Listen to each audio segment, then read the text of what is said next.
नमस्कार। कैसे हैं आप सभी? आनंद में हैं, मज़े में अपनी पढ़ाई भी कर ही रहे होंगे, ऐसी अपेक्षा आप लोगों से है। आप सभी अच्छी तरह से पढ़ाई करते रहें, इसीलिए मैंने इस YouTube चैनल को बनाया है। और आपका सहयोग इसी प्रकार से यदि मिलता रहा तो मैं शीघ्र ही अधिक से अधिक वीडियो जो आपके लाभ के लिए होगा बनाने का प्रयास करूँगा। तो आपका जो एक छोटा सा सहयोग साहू साइंस इंस्टीट्यूट को सब्सक्राइब करने के लिए मैं आपसे अपेक्षा करता हूं। जितने भी बिंदु मैं बनाता हूं, बताता हूं, समझाता हूं, समझाने का प्रयास करता हूं, यदि आपको वो समझ में आ जाता है तो वीडियो को पूरा देखते हुए इस वीडियो को लाइक ज़रूर करेंगे, क्योंकि आपका एक छोटा सा सहयोग मेरे लिए ऊर्जा का एक संचार करता है। इस कारण से वीडियो को लाइक ज़रूर करेंगे। किसी भी प्रकार के सुधार की यदि आवश्यकता है तो आपका सुझाव भी सादर आमंत्रित है। आपके सुझावों के सहायता से मैं और भी अच्छे वीडियो बनाने का प्रयास कर सकता हूं। आज हम कक्षा 11वीं के आगे के विषय बिंदु को देखेंगे।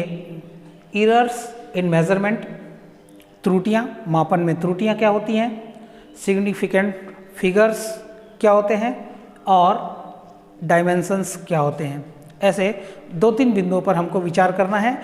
इस पूरे बिंदु को समझने के लिए उससे पहले कुछ और भी बातें हमको समझनी चाहिए। हमने इससे पहले मापन की बात की हुई है। पिछले वीडियो में हमने मापन के बारे में कहा है कि मापन आवश्यक क्यों है, मापन है क्या चीज़, कैसे उसका मापन करते हैं। ऐसे विभिन्न बिंदुओं पर हमने और जो है पिछले वीडियो में चर्चा किया है। आज मैं ये जानना चाहूँगा, यदि मान लीजिए मैंने कहा कि किसी भी वस्तु की लंबाई 2.35 सेंटीमीटर है। मान लीजिए ये जो चौक है, इस चौक की लंबाई, मैं एक अंदाज से बोल रहा हूँ, इस चौक की लंबाई 2.53 सेंटीमीटर है। और मैंने आपको स्केल दिया, तो स्केल देने के बाद जब आप उसको मेज़र करते हैं, नापते हैं, तो एक जो व्यक्ति है वो नापता है, वो 2.3 सेंटीमीटर का मापन करता है।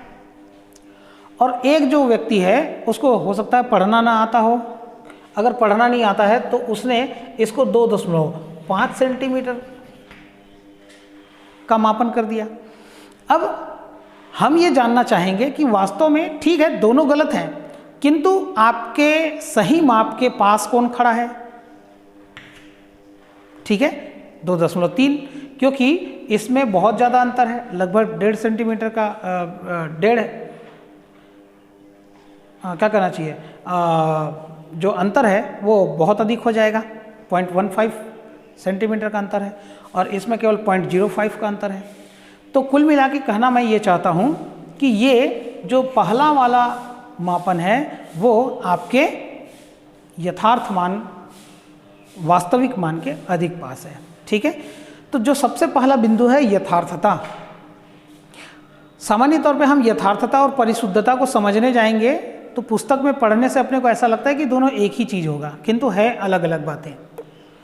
जब हम यथार्थता की बात करते हैं तो हम ये कहते हैं कि जो वास्तविक मान है कितना है, 2.5 सेंटीमीटर, 2.35 सेंटीमीटर। और जो मापित मान है, जो आपके द्वारा, प्रयोगकर्ता द्वारा नापा गया है, वो कितना है, 2.3 सेंटीमीटर। तो यथार्थता क्या कहलाता है कि वास्तविक मान और मापित मान में जितना कम से कम अंतर होगा वो उतना अधिक यथार्थ होगा। ठीक है, अधिक यथार्थ कौन सा होगा? जो मापित मान वास्तविक मान में बहुत कम अंतर रखता हो, तो उसको हम लोग क्या बोल देते हैं, यथार्थता कहते हैं। ये अधिक यथार्थ है। इतना ठीक है। अब हम बात करते हैं परिशुद्धता की। परिशुद्धता क्या होता है? तो परिशुद्धता जो है वह किसी भी उपकरण के अल्पतमांक पर निर्भर करता है। अल्पतमांक हमने पढ़ा होगा कि अल्पतमांक क्या होता है ना, कक्षा 9वीं में वर्नियर कैलिपर्स, स्क्रू गेज, है ना, विराम घड़ी, ऐसे कई प्रकार से उपकरण हमने देखे होंगे। सबका हमने अल्पतमांक ज्ञात किया होगा। अगर ज्ञात नहीं किया है तो अभी हम अल्पतमांक के बारे में भी बात करेंगे तो आपको ध्यान में आ जाएगा। तो मान लीजिए मैं आपको यहाँ पर लिखता हूँ 5.0 सेंटीमीटर। अब मैं लिखता हूँ 5.00 सेंटीमीटर। अब मैं लिखता हूँ 5.000 सेंटीमीटर। है तो सब 5 सेंटीमीटर, किंतु परिशुद्धता के लिए हमको इसको समझना पड़ेगा कि लंबाई भी ये सभी उपकरण 5 सेंटीमीटर ही हैं, किंतु यहाँ पर दशमलव का एक स्थान होने के कारण हमको ये स्पष्ट है कि ये जो मापन किया गया है वो सेंटीमीटर स्केल से किया गया है।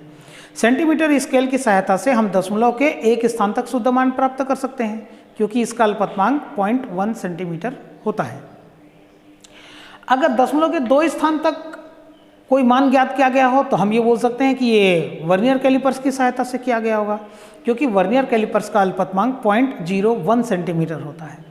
और ठीक इसी प्रकार से अगर कोई मेजरमेंट 5.000 सेंटीमीटर अर्थात दशमलव के 3 स्थान तक दिया हुआ है तो हम ये बोल सकते हैं कि ये जो मापन है वो स्क्रू गेज की सहायता से किया गया होगा, क्योंकि 0.001 सेंटीमीटर जो है वो स्क्रू गेज का अल्पतमांक होता है।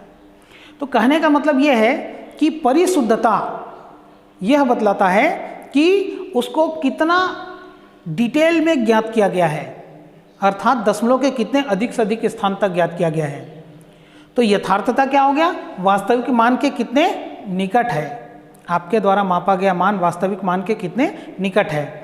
किंतु परिशुद्धता क्या बताता है, परिशुद्धता यह बताता है कि जो मापा गया वैल्यू है, मापा गया मान है, वो कितनी विभेदन सीमा तक नापा गया है, कितना डिटेल में नापा गया है, दशमलव के कितना अधिक स्थान तक नापा गया है। कोई दशमलव के जितना अधिक स्थान तक मापित है उसको हम कहते हैं वो अधिक परिशुद्ध है। इसलिए 5 सेंटीमीटर 5 सेंटीमीटर 5 सेंटीमीटर में परिशुद्ध मान कौन सा हो जाएगा, क्योंकि हम कहते हैं दशमलव के 3 स्थान तक शुद्ध मान प्राप्त किया गया है इसकी सहायता से। ठीक है, तो परिशुद्धता और यथार्थता में अंतर स्पष्ट होगा, ऐसा मैं विश्वास आप लोगों से करता हूं। इसके बाद मापन में त्रुटियां क्या जो आप करते हो, है ना, मजाक की बात है, अन्यथा नहीं लेंगे। क्या होता है कि हम किसी भी मान को जब करते हैं, कोई भी कैलकुलेशन करते हैं, कहीं ना कहीं हम गलती कर जाते हैं। वो जो गलती है उसी गलती को हम विज्ञान की भाषा में त्रुटि कहते हैं। ठीक है, व्यक्ति हैं, मनुष्य हैं हम, इसलिए त्रुटि करना हमारा अधिकार है, किंतु त्रुटियां भी कई प्रकार की होती हैं, उन सब के बारे में अभी हम लोग बात करेंगे। तो त्रुटि क्या होता है, हम उसको अगर परिभाषित करना चाहें तो वास्तविक मान और जो मापा गया मान है उसमें जो भी अंतर होता है उसी अंतर को हम क्या कहते हैं, त्रुटि कहते हैं। मान लीजिए किसी स्थान पर गुरुत्वीय त्वरण का मान 9.8 मीटर पर सेकंड स्क्वायर है। अब उस मान को आपने सरल लोलक की सहायता से प्राप्त किया और आप 9.8 की जगह 9.75 ले आए, तो जो 0.05 का अंतर है वही अंतर हमारा क्या है, त्रुटि है।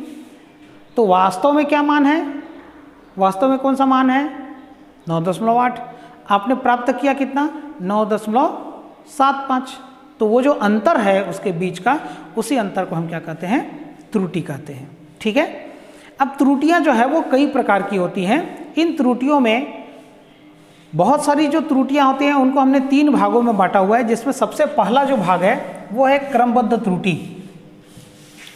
क्रमबद्ध त्रुटि क्या होता है, जो त्रुटि अपने को एक ही दिशा में मिलता है। हमको जब अपन वर्नियर कैलिपर्स स्क्रू गेज पढ़ते हैं तो हमको त्रुटि के बारे में भी बताया गया होगा, है ना। तो एक ही दिशा में अगर गलती हो रहा है, धनात्मक दिशा में हो रहा है तो वो धनात्मक दिशा में ही गलती होता चला जाएगा। किसी उपकरण का मापन कर रहे हैं और उस उपकरण की सहायता से मापन करते समय त्रुटि हो रहा है, एक ही दिशा में हो रहा है, ऋणात्मक दिशा में हो रहा है, ये भी हो सकता है। तो धनात्मक दिशा में भी त्रुटि हो सकता है, लेकिन पूरे प्रयोग के दौरान धनात्मक दिशा में ही त्रुटि होगा। ऋणात्मक दिशा में त्रुटि होता है तो पूरे प्रयोग के दौरान त्रुटि ऋणात्मक दिशा में ही होगा। तो इस प्रकार से क्रमबद्ध त्रुटि एक ही दिशा में होने वाली त्रुटि को हम कहते हैं। ठीक है, उसमें पहला जो है वो यंत्रीय त्रुटि है। नाम से ही स्पष्ट है कि यंत्रीय त्रुटि क्या होती है। यंत्रीय त्रुटि ऐसी त्रुटियों को कहते हैं जो यंत्र की बनावट के कारण त्रुटि को उत्पन्न करता है, यंत्रीय त्रुटि कहलाता है। ठीक है भाई, यंत्र में ही अपने को गड़बड़ मिला हुआ है तो अपन उसमें क्या ठीक कर सकते हैं, इसलिए ऐसी त्रुटियों को हम यंत्रीय त्रुटि कहते हैं। अब इसके बाद दूसरा जो है वो अल्पतमांक त्रुटि। अब यही बात आ गया, मैंने पहले ही बोला था कि अल्पतमांक अपने को ध्यान होगा, ध्यान नहीं है तो अब हमारी मजबूरी है कि हमको बताना पड़ेगा। तो अल्पतमांक त्रुटि क्या होता है, समझ ले पहले अल्पतमांक क्या होता है। तो अल्पतमांक क्या है कि किसी भी उपकरण का वह छोटा से छोटा मान जो उस उपकरण द्वारा शुद्धता पूर्वक प्राप्त किया जा सकता है, मापा जा सकता है, उसको हम अल्पतमांक कहते हैं। जैसे मैं बोलूँ कि 2.3 सेंटीमीटर आप सेंटीमीटर स्केल से माप सकते हो, तो 0.1 सेंटीमीटर का मापन हम किससे कर सकते हैं? सेंटीमीटर स्केल से। वर्नियर कैलिपर्स की सहायता से हम 0.2 स्थान तक के, क्योंकि उसका अल्पतमांक कितना होता है? 0.01 सेंटीमीटर। स्क्रू गेज की सहायता से 0.3 स्थान तक, क्योंकि उसका अल्पतमांक होता है 0.001 सेंटीमीटर। ठीक है, तो अल्पतमांक वह न्यूनतम मान होता है जो उस उपकरण द्वारा शुद्धता पूर्वक मापा जा सकता है। तो इस अल्पतमांक त्रुटि के अंतर्गत क्या आ जाएगा भाई? अगर मान लीजिए मैं आपको सेंटीमीटर स्केल पकड़ा देता हूं और बोलता हूं कि नहीं 0.2 स्थान तक मान प्राप्त कीजिए, संभव नहीं है। वर्नियर कैलिपर्स पकड़ा देता हूं और 0.3 स्थान तक शुद्ध मान प्राप्त कीजिए बोलूं तो वो संभव नहीं है। ठीक है, तो ये जो त्रुटि होती है, इस प्रकार की त्रुटि, इस त्रुटि को हम क्या बोल देते हैं? अल्पतमांक त्रुटि। इसके बाद शून्यांक त्रुटि। हम जानते हैं वर्नियर कैलिपर्स हो चाहे स्क्रू गेज हो, इसमें मुख्य तौर पे 2 स्केल होते हैं, वर्नियर स्केल और मुख्य स्केल, ये वर्नियर कैलिपर्स में होता है, और वृत्तीय स्केल और मुख्य स्केल ये आपके स्क्रू गेज में होता है। तो जब हम दोनों के जबड़े को मिला देते हैं, वर्नियर कैलिपर्स के दोनों जबड़ों को आपस में मिला दें या स्क्रू गेज के जबड़ों को आपस में मिला दें, तो वर्नियर का शून्य और मुख्य स्केल का शून्य एक सीध में अगर नहीं आता है तो वो त्रुटि क्या कहलाता है? शून्यांक त्रुटि कहलाता है। उसी प्रकार से अगर स्क्रू गेज के लिए बात करें तो स्क्रू गेज के दोनों जबड़ों को आपस में मिलाने पर जब उनके वृत्तीय स्केल के शून्य और मुख्य स्केल के शून्य दोनों एक सीध में ना आए तो शून्यांक त्रुटि होता है। ये शून्यांक त्रुटि धनात्मक और ऋणात्मक दोनों प्रवृत्ति का होता है। ठीक है, तो ये शून्यांक त्रुटि हो गया। तीसरा जो है वो अचर त्रुटि है। ठीक है, अगर अचर त्रुटि के अंतर्गत अगर मान लीजिए हमने एक आपको सेंटीमीटर स्केल दिया, उस सेंटीमीटर स्केल में कहीं पर गलती से जो उसमें मेजरमेंट लिखा हुआ है 1 2 3 4 5 6 15 सेंटीमीटर तक का लिखा होता है, उसमें गलती से 6 2 बार लिखा गया मान लीजिए, तो आप पहले 6 और बाद में जो 7 होना चाहिए उसके स्थान पर 6 लिखा गया। समझने का प्रयास करते हैं, ये 0 सेंटीमीटर 1 2 3 4 5 6 7 1 2 3 4 5, यहाँ भी 6 लिखा गया और यहाँ भी 6 लिखा गया। अब अगर मान लो मैं आपको बोलता हूँ कि भाई 6 सेंटीमीटर की रेखा खींचिए, तो गलती से आपने अगर यहाँ से लेकर यहाँ तक खींच दिया तो नियमतः तो 6 सेंटीमीटर लिखा हुआ है, किंतु जब दूसरे सही वाले स्केल से नापते हैं हम तो वो 7 सेंटीमीटर हो गया। तो वो त्रुटि हमारी त्रुटि नहीं है, वो यंत्र की बनी हुई त्रुटि है, क्योंकि यहाँ पर 6 2 बार लिखा गया, हमने उसको ध्यान नहीं दिया और हम इस 6 वाले 6 को सही मान लिए। तो इस प्रकार की त्रुटि को हम क्या बोल देते हैं? अचर त्रुटि। इसमें आप कोई काम नहीं कर सकते, सही नहीं आ सकता, गलतियों की संभावना बन जाती है। अगर आप ये 6 लिखोगे तब तो सही है। इसके बाद तो यंत्री त्रुटि पहली त्रुटि है, जिसके अंतर्गत अल्पतमांक, शून्यांक और अचर त्रुटि 3 हिस्से आते हैं। अब यंत्री त्रुटि के बाद जो दूसरा है वो व्यक्तिगत त्रुटि होता है। व्यक्तिगत त्रुटि क्या है? तो सामान्य तौर पर अगर मान लीजिए मैं आपको किसी प्रयोगों को करा रहा हूँ, उस दिन आप विद्यालय नहीं आए, अपने को तो मौका चाहिए स्कूल से भागने का, अब विद्यालय नहीं आए, अब दूसरे दिन विद्यालय आए, प्रैक्टिकल करने को हुआ, आप प्रैक्टिकल करने लग गए, किंतु आपको जितना व्यवस्थित तरीके से मैं आपको ज्ञान देता, आपके दोस्तों ने वो चीज़ नहीं बताया और आप प्रैक्टिकल करके और मेरे सामने ले आए। बाद में पता चला कि अरे यहाँ पर गलती है। क्यों? क्योंकि आपको आपके मित्र ने त्रुटि जो है वो बताया है। त्रुटि सही कैसे है, उसमें क्या होना चाहिए, वास्तव में उसका कैसे मेजरमेंट होना चाहिए, वो पूरा सही उसने नहीं बताया, इसलिए वो त्रुटि केवल आप करोगे। पूरी कक्षा में बाकी लोग थे, उन्होंने समझा हुआ है, इस कारण से वो त्रुटि बाकी लोग नहीं करेंगे, आप केवल विद्यालय नहीं आए थे, इस कारण से वो त्रुटि आप कर रहे हो। अतः ऐसी त्रुटि जो केवल आप व्यक्तिगत अपनी अनुपस्थिति के कारण वो त्रुटि कर रहे हो, उसको अपन क्या कहते हैं? व्यक्तिगत त्रुटि कहते हैं। उपयोगकर्ता का व्यक्तिगत त्रुटि क्या कहलाता है? व्यक्तिगत त्रुटि कहलाएगा। इसके बाद तीसरा है बाह्य कारकों के कारण त्रुटि। बाह्य कारकों के कारण त्रुटि कहने से तात्पर्य क्या है? मैं आपको चुंबक का प्रैक्टिकल करा रहा हूँ, मैंने आपको कहा कि भाई चुंबक का प्रैक्टिकल जब करें तो लोहे आसपास ना रहें, हमको मालूम है कि चुंबक और लोहा एक दूसरे के मित्र हैं, एक दूसरे को अपनी ओर खींचते हैं। तो जो मान आप प्राप्त करना चाहते हैं उस मान में स्वाभाविक तौर पे थोड़ा ना थोड़ा अंतर आएगा। उस त्रुटि को आप कुछ भी करें, अगर लोहा आपके साथ समीप में है तो आप उस त्रुटि को नहीं हटा सकते। सरल लोलक का कोई प्रैक्टिकल कर रहे हैं तो हमको ध्यान में है कि भाई हवा वगैरह सरल लोलक में जब दोलन होता है तो उस दोलन में सरल लोलक का जब दोलन होगा तो हवा वगैरह चलते रहे तो वो उसका सहयोग करेगा या फिर उसकी गति को रोकेगा। तो जो हम ज्ञात करना चाहते हैं, इच्छित मान प्राप्त करना चाहते हैं, वो प्राप्त नहीं हो पाएगा। तो इस प्रकार की जो त्रुटियां, कई प्रकार की त्रुटि होती है, ऐसी त्रुटि को हम क्या बोल देते हैं? बाह्य कारकों के कारण त्रुटि। ऐसी त्रुटियों को हम जानते हैं किंतु हम इसकी समस्या का समाधान नहीं कर पाते हैं। ऐसी त्रुटि क्या कहलाती हैं? बाह्य कारकों के कारण त्रुटि। और अपूर्णता त्रुटि, तो अपूर्णता त्रुटि क्या है? अपूर्णता त्रुटि ऐसी त्रुटियां होती हैं जो त्रुटियों का कारण जानने के बाद भी आप उन त्रुटियों का समाधान नहीं कर सकते। ऐसी त्रुटियां क्या कहलाती है? बाह्य कारकों के कारण त्रुटियां कहलाती हैं। ठीक है, तो ऐसे कुल मिला के ये 4 प्रकार की त्रुटियां किसके अंतर्गत आती हैं? क्रमबद्ध त्रुटियों के अंतर्गत आती है। इसके बाद यादृच्छिक त्रुटि, त्रुटि अगला है यादृच्छिक त्रुटि। सामान्य तौर पर जब भी हम प्रैक्टिकल करते हैं तो जो त्रुटि हमने को देखने को मिलता है यादृच्छिक त्रुटि कहलाता है। जैसे मैं आपको बोलता हूं कि भाई वर्नियर कैलिपर्स पकड़िए, एक गोला दे दिया मैंने, इसका व्यास निकालिए। आप जब व्यास निकालते हो तो वो आता है 2.35 सेंटीमीटर। आपके दोस्त को दिया तो वही निकालता है 2.42 सेंटीमीटर। आपके और दूसरे दोस्त को दिया तो वो निकालता है 2.36 सेंटीमीटर। तो एक ही गोला है, एक ही गोले का व्यास हम 3 लोग अलग अलग निकाल रहे हैं। तो ऐसी जो त्रुटियां होती हैं जहां पर हर बार मान क्या है? अलग अलग प्राप्त हो रहा है, तो ऐसी त्रुटियों को हम क्या कहते हैं? यादृच्छिक त्रुटि कहते हैं। ठीक है, ऐसी त्रुटियां क्या कहलाती हैं?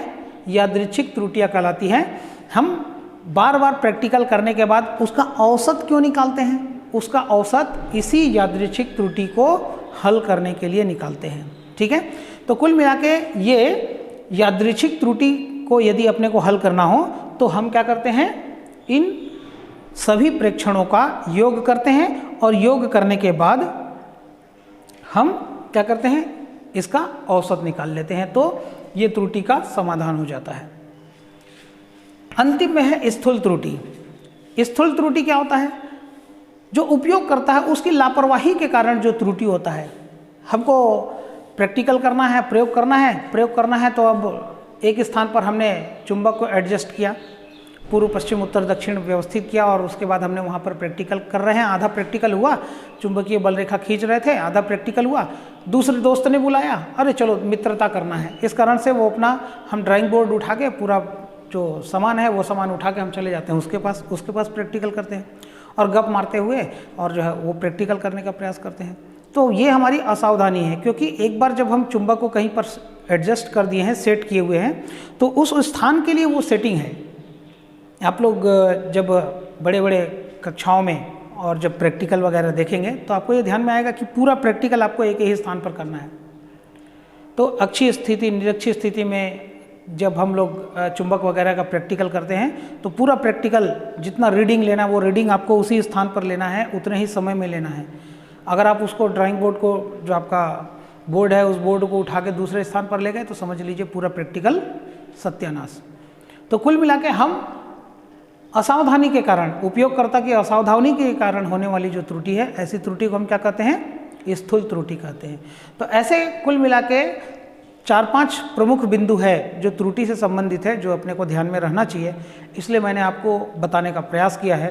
आप सभी भैया बहन जो है इन त्रुटियों को एक बार पुस्तक की सहायता से देखें, समझें और उसको कॉपी में नोट भी कर लें, ताकि आगे आने वाले समय में आप जो है और उसको डिटेल में समझ सकें। आप सभी भैया बहनों को इतना ही आज के इस वीडियो में बताते हुए अपनी बात मैं यहीं पर समाप्त करता हूं। आप सभी भैया बहनों को मेरा नमस्कार, स्नेह। खूब आनंद के साथ अपनी पढ़ाई नियमित रूप से जारी रखिए, इन्हीं आशाओं के साथ। आज के इस कालखंड में केवल इतना ही।